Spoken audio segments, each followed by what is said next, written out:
How's it going, everyone? It is Andre Williams, the founder of the Hard Gainer Academy. And what I want to talk to you guys about today are the 5 reasons why you have no energy and you feel tired all the time.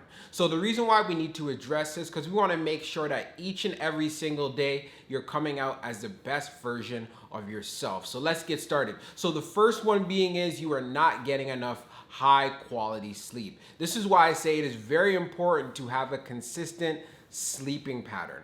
And I want you to ask yourself, what are you doing before bed that's gonna move the needle for you tomorrow, right? So if you're gonna be watching TV, if you're gonna be on social media, or just doing something that is not gonna help you, then what's the point of actually doing it and ruining your sleeping pattern? You're better off either just reading a book, because you can at least fall asleep to reading a book, or not having any TVs or bright lights in your face at all. Because again, if you go to bed, let's say for example, you gotta get up at 6, then you want to make sure that you're in bed at least by 10. So that gives you at least 8 hours of sleep. 8 hours is a great amount of time for you to get that sleep, because not only will you be able to be more efficient the day after, but again, it's just more better overall for your body to make sure it's functioning optimally. Especially if you're trying to build muscle as well. If you're trying to put on some size, or you want to make sure you're utilizing your fat loss goals, getting enough sleep is crucial. So I'd always say usually around an hour to maybe 2 hours before your bedtime, whatever you're doing, try to stay away from the TVs and the cell phones and the bright lights. If you want to read something or you just want to relax in bed, by all means do that instead. Now the second reason is living a sedentary lifestyle. If you work a 9-to-5 job and you're sitting on your butt all day, then you know what you need to do. You need to get in some activity. Of course, if you're sitting down and you're not really doing much, you're going to feel tired, right? So one of the things that you need to do are find more ways to get active. If you're only able to work out maybe 2 or 3 times a week, but you can't really put in that much time, find other ways. Start being creative.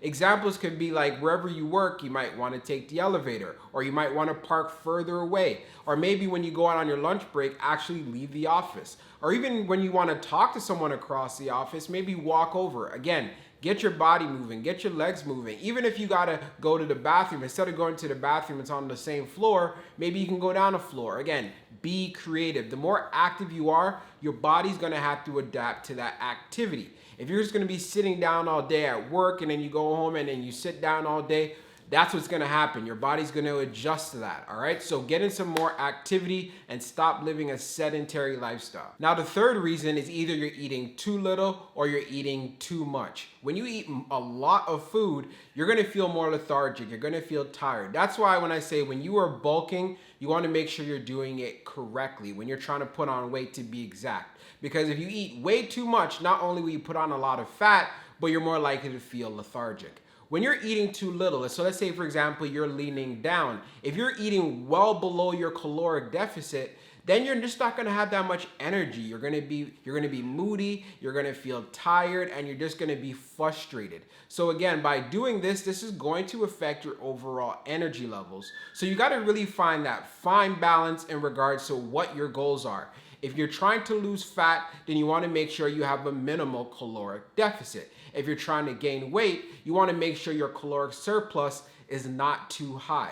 So again, this is why you got to really get down to the nitty-gritty, get down to the science of making sure that whatever your goals are, you're eating the amount that you should be eating. You don't want to be eating in excess, and you don't want to be eating too little, all right? Now for the fourth reason, you are not hydrated. I always explain this and I always tell you guys this, it is very important to make sure you're consuming enough water. There's a reason why when you go inside the gym and you're not fully hydrated, your performance is not going to be that good. It's because you're not fully hydrated. And the same thing goes for overall fatigue. If you're not hydrated, you're going to feel more tired.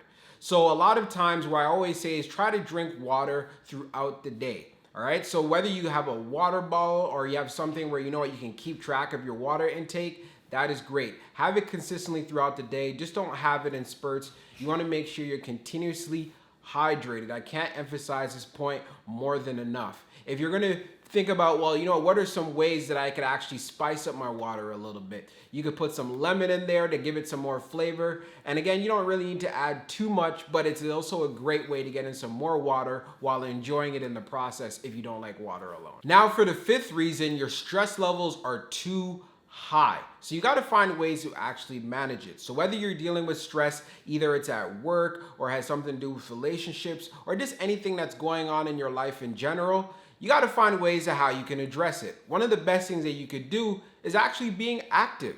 This is why I always emphasize the fact if you have the opportunity to work out a certain number of days every single week by managing your time better, then do it. So if you can train for 3 days, 4 days, 5 days, then go for it. It'll be a great way for you to manage that stress. Another downfall to having so much stress in your life, it does have a huge effect in regards to your cortisol levels. So if your cortisol levels are constantly being elevated because you're dealing with so much stress, then your body goes into being catabolic. So if you're trying to build muscle, this is very counterproductive. So it's very important that you find ways to manage your stress so you can be better every single day and not feel tired all the time. Hope you found this video helpful, and if you like this video, then consider subscribing to my channel because there'll be more content just like this to help you be the best version of yourself and become the superhuman you are destined to be. I'll be talking to you guys soon. Peace out.